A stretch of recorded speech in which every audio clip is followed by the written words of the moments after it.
If you open your phone right now, it feels like the whole world is screaming at you, doesn't it? AI is taking jobs, degrees are worthless, a recession is coming.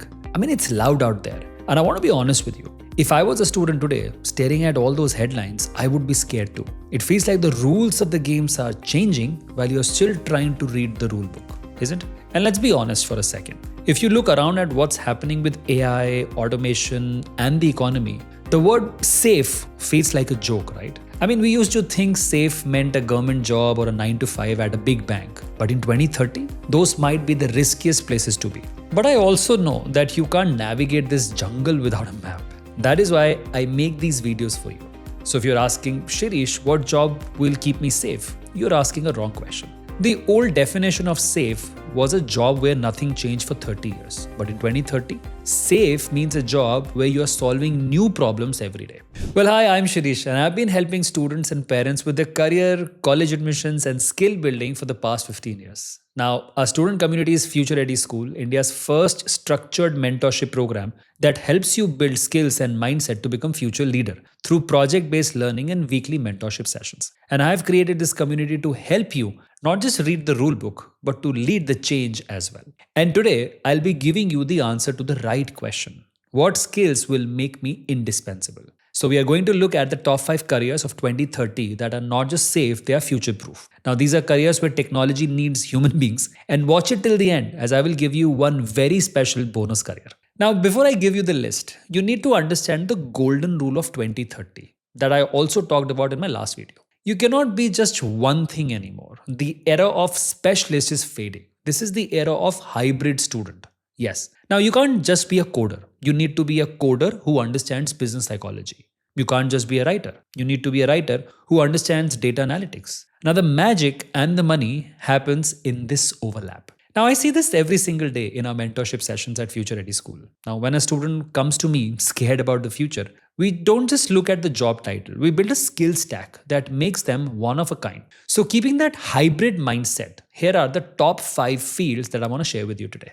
Number 1 is the data storyteller and not just an analyst. Okay, look, AI can process data faster than you. It can build the spreadsheet in seconds, but AI is terrible at explaining why it matters. Companies in 2030 will be drowning in data. They don't need more calculators, they need translators. They need people who can look at a complex data set and say, here is the human story behind these numbers, and here is what we should do next. This role is best for students in math, stats, and economics also. Let me tell you some numbers. The US Bureau of Labor Statistics predicts data science roles will grow by 35% this decade. That is huge. And there is a reason for this growth. Every company from Zomato to your local bank collects data.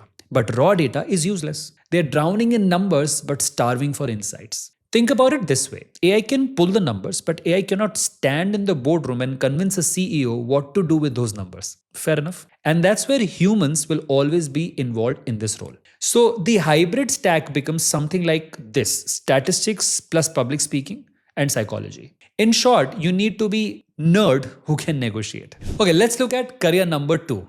And this is the biggest shift of our lifetime. This is called the green economy. Now, the world is transitioning to green energy. And this isn't just about saving the planet, actually. It's about trillions of dollars in infrastructure. We need engineers to build the tech. We also need policymakers, project managers, and sustainability consultants. Now, LinkedIn data shows that job posting requiring green skills are growing twice as fast as number of people qualified to do them. So there is a massive shortage. And governments globally are committing to net zero carbon emissions. This means trillions of dollars are being poured into solar, EVs, and sustainable cities. And there is a huge demand in this domain. Now, the job here is not just for environmentalists. We need project managers to build solar farms, supply chain experts to source green materials. So this could be a great career for engineering, science, and management students as well. So here in this career, hybrid stack become engineering or management plus understanding of environmental policy. Make sure you work on that. Let's move to career number 3, which brings us to the most exciting area, which is bioinformatics and health tech. Listen closely. We have aging population all over the world, right? Healthcare is one sector that cannot slow down. But the doctors of 2030 won't just use stethoscopes, they will use algorithms. We need people who understand biology but can also speak the language of AI to diagnose diseases faster. In fact, the global bioinformatics market is growing at roughly 15% every single year. But why is it rising?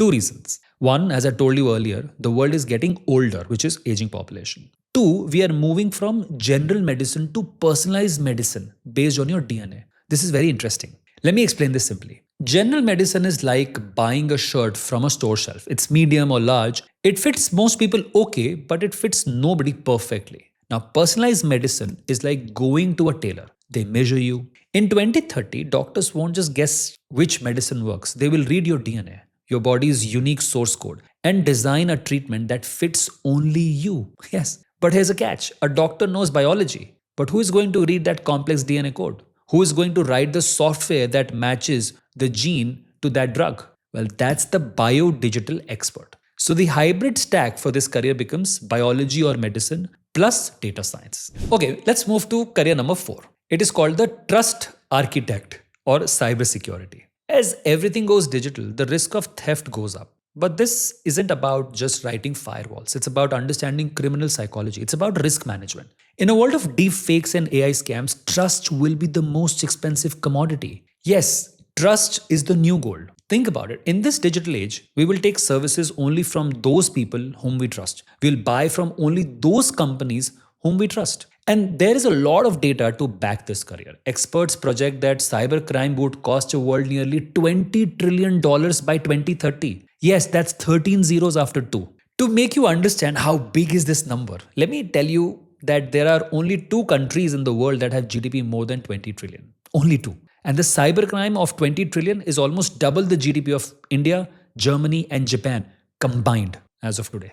And the reason cybercrime is rising, since our banks, hospitals, and schools, everything goes digital, the thieves go digital too. And let me tell you that this is a recession-proof career. Companies might fire marketing team in a bad economy, but they will never fire a person guarding the vault. Think about it. So the hybrid stack becomes coding plus risk management and criminology. Okay, now let's look at number 5, the Fintech strategist. Let me explain this to you in simple terms. Think of a Fintech strategist as a translator between money and machines. Here is the reality. A software engineer knows how to write code, but they don't understand how a loan interest rate works or how the stock market moves. A traditional banker understands the market, but they don't know how to build an app. The Fintech strategy is the bridge. They are the ones who tell the engineer we need to build an algorithm that helps people save money automatically every time they spend. Now, you don't have to lay the bricks, like write the complex code, but you have to design the building, the financial product. You are the architect of digital money. Now, India creates the highest number of real-time digital transactions in the world, more than China and the US combined. And because of this, traditional banking is dying. The future is UPI, blockchain, and even algorithmic trading. And you don't need old school accountants just who tally ledgers. Software does that now. We need fintech strategists who understand how finance works and how technology delivers it. You're the bridge between the banker and the coder. So the hybrid stack becomes finance or accounting like CS, CFA plus tech awareness, maybe Python, blockchain basics. And since you have watched this video till now, here is a bonus career for you. Now people say art has no scope. Well, they are wrong.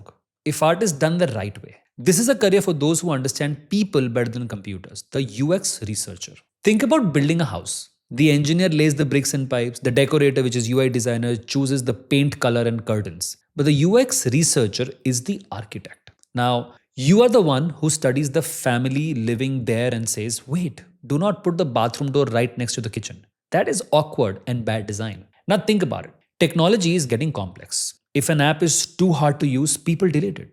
In the digital world, companies like Zomato or Google don't just need coders. They are desperate for people who understand human psychology. They need you to figure out why a user gets confused and closes the app. Now, big companies need psychologists and sociologists to tell the engineers this is how humans think. Design the product like this. So students with background in humanities, especially in psychology and sociology, can find great jobs here with the understanding of design thinking. Yeah, that's important. So the hybrid stack here becomes psychology or sociology plus design thinking. Okay, so these were the careers I wanted to talk to you about, which has huge scope. And what is your immediate next step now? I'm not asking you to pick a career for the next 50 years today. I'm just asking you to change your inputs. For example, if you found the UX researcher interesting, stop scrolling Instagram reels and go watch some video which is say day in a life of UX designer on YouTube. If fintech excited you, stop reading celebrity news and subscribe to one fintech newsletter. Your degree gives you eligibility, but your curiosity gives you the capability. Remember that. Start small. Do a mini project. Redesign a bad app screen on paper. Write one-page analysis of a bank. Just start. And I know this might feel overwhelming. You might be thinking, Shirish, how do I even start learning this? I'm just a student. And I want to tell you something important. You don't have to figure this out alone. This is exactly why we built the Future Ready School community. My team and I are here to walk this path with you.